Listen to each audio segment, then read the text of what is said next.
यांच्या जयंतीनिमित्त आयोजित केलेल्या या कार्यक्रमाचे आपले प्रमुख वक्ते हे सहकारी प्राध्यापक संतोष जाधव सर, व्यासपीठावर उपस्थित असलेले हे सहकारी doctor Nitin More sir, doctor Sushil Kumar Sanvade sir, समोर उपस्थित असलेले सर्व सहकारी प्राध्यापक प्राध्यापिका,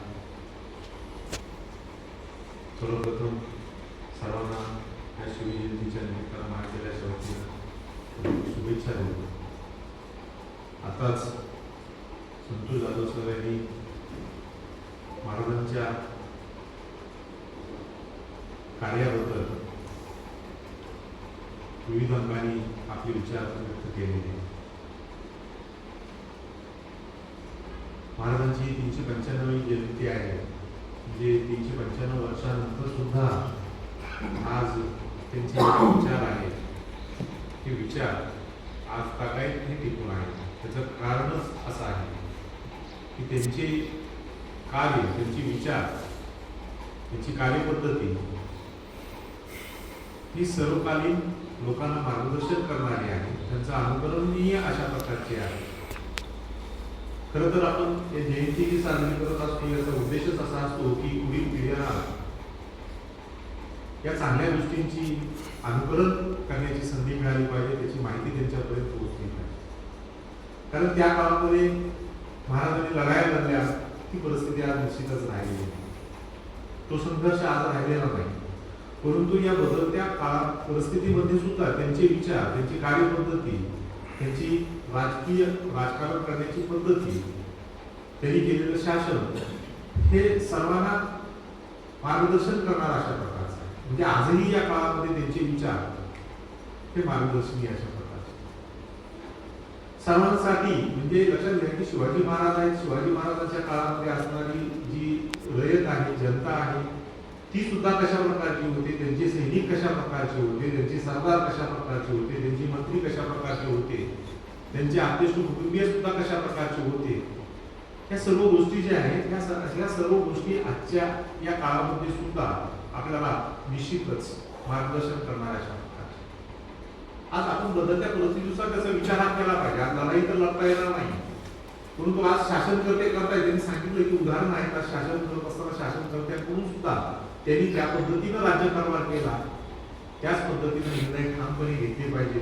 कुठल्याही प्रकारचा भेदभाव न करता, पक्षपात न करता आपला राज्यकारभार हा जनतेच्या हितासाठी राबवला पाहिजे. हे मार्गदर्शन जे केलेलं आहे तो अनुकरणीय अशा प्रकारचा.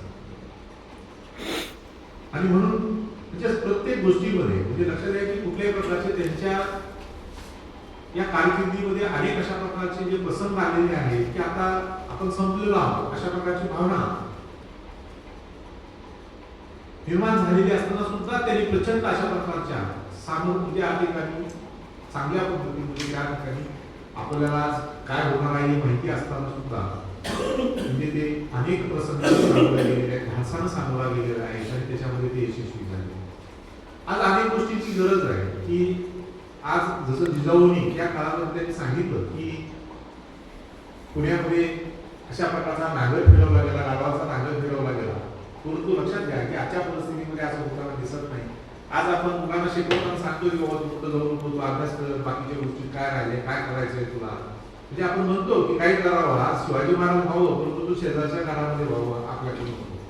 म्हणजे शिवाजी महाराज होणं हे काही सोपं नाहीये. म्हणजे कुणासाठी सोपं नव्हतं, शिवाजी महाराजांसाठी सोपं नव्हतं, त्यांच्या जिजाऊसाठी सोपं नव्हतं, त्यांच्या मुलांसाठी, त्यांच्या पत्नीसाठी हे सोपं नव्हतं. परंतु त्यांनी हे सर्व जे केलं ते सर्व जनतेसाठी, रयतेसाठी होणारा अन्याय दूर करण्यासाठी या सगळ्या गोष्टी केलेल्या आहेत. आणि म्हणून आज सुद्धा आपण आपल्या मुलांना ही शिकवण दिली पाहिजे, परंतु आपण वेगळ्या पद्धतीने शिकवण देतोय. म्हणून आज काळानुसार त्याच्यामध्ये आपण बदल केला पाहिजे. आणि आपल्या मुलांना म्हणजे आज लक्षात घ्या की अशा प्रकारची दहशत म्हणजे आपण शासन कारभार करत असताना सुद्धा जर आपण कायद्याची अंमलबजावणी योग्य पद्धतीने केली तर कुणाचंही धाडस कायदा बनण्याचं झालं नाही पाहिजे. अशा प्रकारचं वातावरण निर्माण करणं गरजेचं आहे. म्हणून आजच्या काळामध्ये सुद्धा महाराजांचे जे विचार आहेत हे निश्चितच आपल्याला मार्गदर्शक अशा प्रकारचे आहेत. आणि म्हणून आज आपण बघतो की वेगळ्या पद्धतीचं स्वरूप हे जयंत्यानं येत आहे. हे महापुरुष थोर महापुरुषांच्या जयंत्या साजऱ्या करत असताना निश्चितच एक परत एकदा आपण खरं तर सुशिक्षित लोक आहोत, बुद्धिवान लोक आहोत आणि आपल्याला विचार करण्याची वेळ आलेली आहे की ज्या पद्धतीने साजऱ्या केल्या जातात ती पद्धत निश्चितच योग्य अशा प्रकारची वाटत नाही. आज आपण म्हणतो की महाराजांचे गड किल्ले टिकले पाहिजेत आणि तुम्ही शिवजयंतीवरती कोट्यावधी रुपये खर्च करताय, हेच पैसे देऊन जर तुम्ही शासनाकडे कशाला मागताय? तुम्ही जर लोकांच्या समोर जर इच्छा व्यक्त केली तर लोक स्वतःहून या ठिकाणी पैसे देतील आणि अशा पद्धतीनं आपण त्यांचे गड किल्ले हे परत एकदा आपण उभारू शकतो आणि त्यासाठी प्रयत्न करणं गरजेचं आहे. आज पहाटेपासून ऐकलं की गावामध्ये आपण जातो, शिवजयंती साजरी करतो, आपल्याकडं उस्मानाबाद शहरामध्ये शिवजयंती एक चांगल्या पद्धतीने साजरी केली जाते अशा प्रकारचं आपलं मत असतं, लोक बोलतात. परंतु काही गोष्टी आता चुकीच्या वाटतात. काय शिवजयंती साजरी करत असताना मोटरसायकल तर ते सायलेन्सर काढलं जातं, केलं जातं, हे काय? हे आपण सुद्धा कुठं जिथं आपल्याला स्पेस मिळेल तिथं आपण सांगितलं पाहिजे आणि हे बंद केलं पाहिजे, आपल्या प्रथा बंद केल्या पाहिजे. युवकांनी फक्त हे 8 दिवसच फक्त झेंडा लावायचा आणि फिरायचं झालं. शिवजयंती काय त्याच्यामध्ये? शिवजयंती म्हणजे शिवाजी महाराजांनी जे सांगितलेले विचार आहे हे आपण त्याचं पालन केलं पाहिजे, ते विचार पुढे नेण्याचा प्रयत्न केला पाहिजे. शिवाजी महाराजांच्या काळामध्ये जसं की सुभेदार विश्वासू होते, प्रामाणिक होते, सैनिक सुद्धा आपला जीव देण्यासाठी तयार होत होते. अशा प्रकारचा विचार हा लोकांच्या मनामध्ये सुद्धा निर्माण झाला पाहिजे. आज आपल्या देशासाठी लढण्याची तयारी सगळ्यांमध्ये निर्माण झाली पाहिजे. हे अशा प्रकारचे विचार आहेत की आपण देणं गरजेचं आहे. त्यामुळं काळानुरूप आपण या शिवजयंती साजरा करण्यामध्ये बदल केला पाहिजे आणि यासाठी आपण त्या सर्वांनी म्हणजे जिथं आपल्याला स्टेजवर तिथं आपण हे पद्धती जे अयोग्य आहे त्याला आपण विरोध हा निश्चितच केला पाहिजे. शिवजयंती साजरी आपण बघतो की अलीकडे प्रत्येक ठिकाणी या जयंत्या साजऱ्या करत असताना मिरवणुका प्रचंड काढल्या जातात. काय साध्य होतं हे मलाही त्याच्यातून लक्षात येत नाही की या शिवजयंतीमधून जे मोठमोठ्या डॉल्बी लावतो आपण आणि या डॉल्बी लावण्यामधून काय साध्य करतो आपण? शिवाजी महाराजांची जयंती साजरी करतो, कुठल्याही महापुरुषाच्या, आता बाबासाहेबांची जयंती आपण साजरी करतो, अन्य प्रत्येक समाजामधील जे काही संत आहेत, पुरुष आहेत, त्यांच्या जयंत्या साजऱ्या करतो आणि त्यांच्या जयंतीमध्ये त्यांच्या मिरवणुकीमध्ये आज आपण चित्रमालामध्ये गाणी लावून आपण डान्स करतो. कुठल्या पद्धतीचं हे योग्य आहे वाटतंय का आपल्याला? आपल्या बुद्धीला पटण्यासारखं आहे का? आपल्याला या थोर पुरुषांनी काय शिकवण दिलेली आहे आणि कशासाठी आपण जयंती साजरी करतो याचंही भान आपल्याला राहत नाही.